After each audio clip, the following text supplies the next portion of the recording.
¿Es posible hacer una filosofía de la poesía? Pues bien, el filósofo, científico y poeta francés Gaston Bachelard aborda esta relación entre la filosofía y la poesía en una obra llamada La Poética del Espacio. Esta relación la desarrolla por medio de la fenomenología en 10 puntos: la casa y el universo, el cajón, el nido, la concha, los rincones, la miniatura, la inmensidad íntima, la dialéctica de lo dentro y de lo de fuera, y la fenomenología de lo redondo.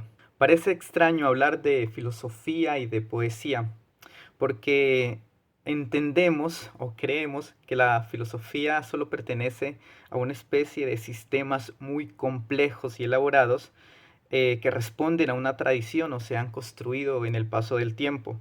Mientras que hablar de poesía, más que hacer un eco del pasado, más bien retoma ese pasado en una especie de resplandor. Entonces, ¿cómo encontramos esta relación? Pues bien, va a ser por medio de la fenomenología. ¿A qué? A la imagen poética, va a decir Bachelard, y se va a desarrollar tal cual la desarrolló Minkowski, quien es el primero en introducirla al campo de la psicología. Hablamos de esa imagen poética que surge de la conciencia como un producto del alma, del corazón, del ser del hombre que la capta en su actualidad, en su realidad presente. En este caso, el papel del fenomenólogo frente a la imagen poética tiene que ser sistemáticamente más amable, más noble. Y aquí marca una diferencia frente al crítico literario, quien se presenta ante los textos literarios, en este caso la poesía, desde un punto más arbitrario, además que él aborda el poema en su totalidad, mientras que el filósofo va a abordar el poema pero desde las imágenes aisladas.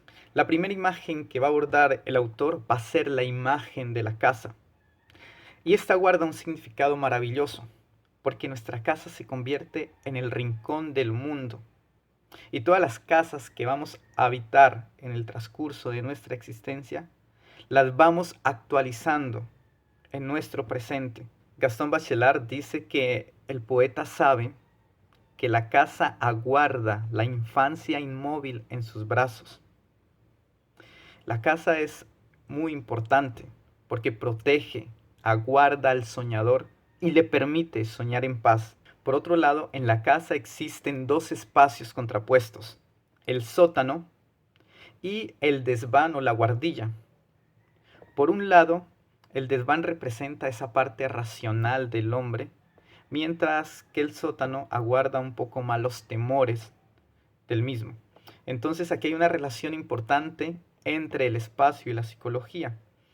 Gastón Bachelard va a decir que mientras que en el desván el día va a desvanecer o va a hacer que se borren los miedos, en el sótano es un poco más complejo, porque la oscuridad permanece en el día y en la noche.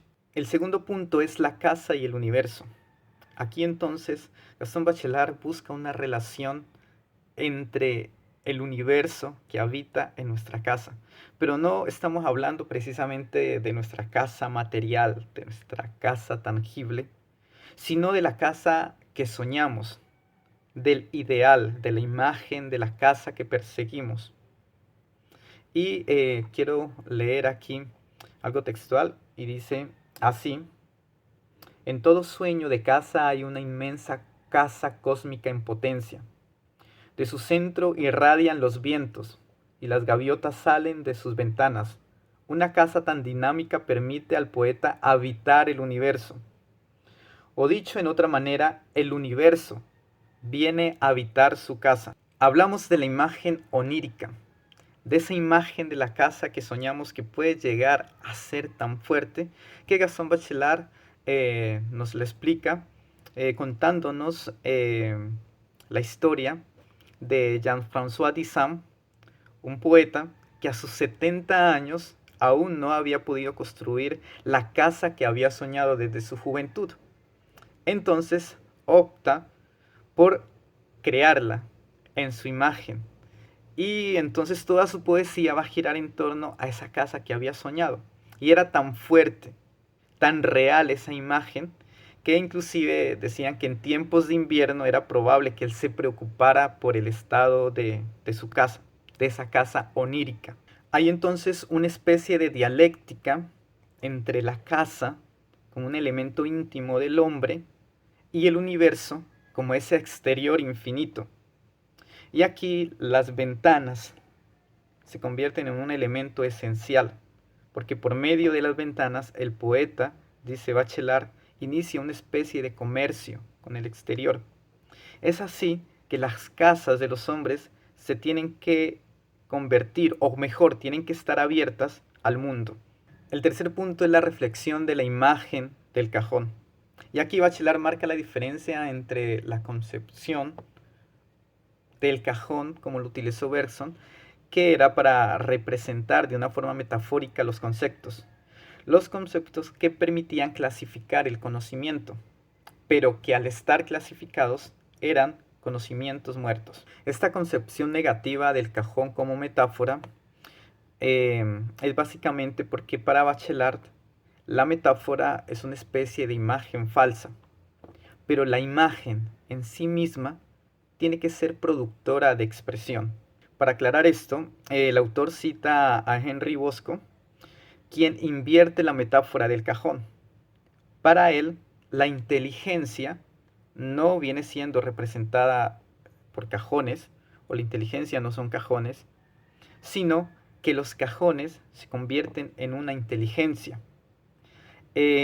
Bosco le va a dar una especie de poderes mágicos a la concepción de cajón, al punto que se convierten en el fundamento del espíritu del hombre.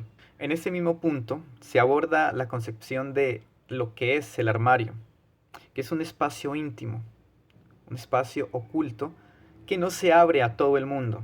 También nos habla de los cofres, espacios donde se aguardan los recuerdos más profundos, más secretos.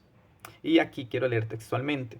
Dice, en el cofrecillo se encuentran las cosas inolvidables, inolvidables para nosotros y también para aquellos a quienes legaremos nuestros tesoros.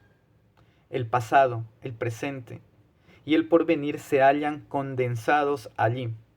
Y así, el cofrecillo es la memoria de lo inmemorial. En el cuarto punto tenemos la imagen del nido. Y aquí Bachelard dice, no existe en el mundo un hombre que haya sido capaz de construir esos edificios elaborados, esas mansiones en las cuales viven él con su familia, bueno, sus hijos. Entonces termina diciendo, el hombre es capaz de construir todo, excepto construir un nido de pájaro. El significado del nido está asociada a nuestra infancia, a esa infancia que tuvimos, pero también a esa infancia que quisimos tener.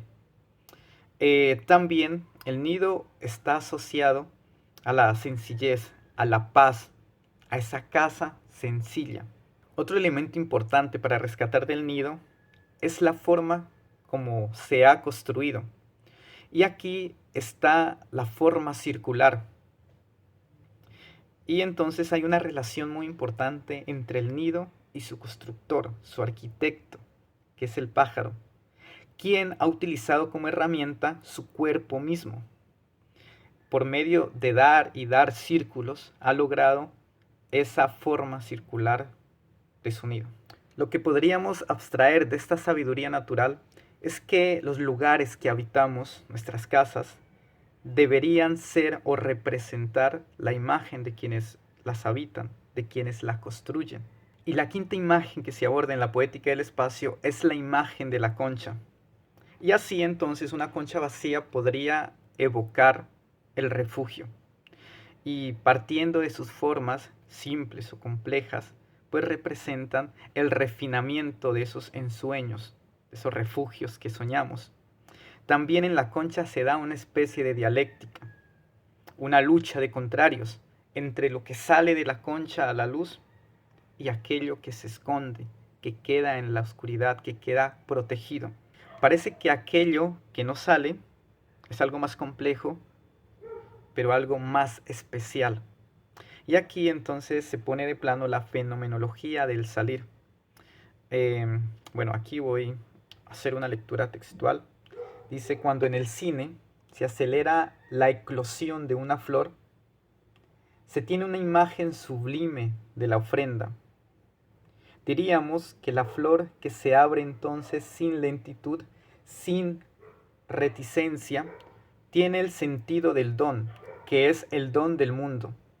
Si el cine nos presentara una aceleración del caracol saliendo de su concha, de un caracol empujando rápidamente sus cuernos contra el cielo, ¡qué agresión! ¡Qué cuernos agresivos! El miedo bloquearía toda curiosidad. El complejo miedo-curiosidad quedaría descuartizado. Entonces, volviendo a la dialéctica del oculto, de lo manifiesto, podríamos decir que la concha se convierte en ese espacio donde nos preparamos, donde nos cultivamos para salir. Y Bachelard pone el ejemplo del sepulcro como un espacio de preparación para posteriormente resucitar. O como los espacios utilizados para la reflexión, para la contemplación, donde el hombre se encuentra taciturno. La imagen de la concha representaría en sí entonces esa constante transformación del hombre. La vida misma sería esa concha en la cual el hombre se transforma esperando un día salir a la luz. Quiero cerrar esta parte, esta primera mitad de la poética del espacio con un poema que narra ahí mismo precisamente la preparación del hombre durante toda su vida. Dice, es un caracol enorme que desciende la montaña y el arroyo lo acompaña con su baba blanca, muy viejo. Ya no tiene más que un cuerno, es su compañero cuadrado y breve. Y la poeta termina diciendo que el castillo es su concha.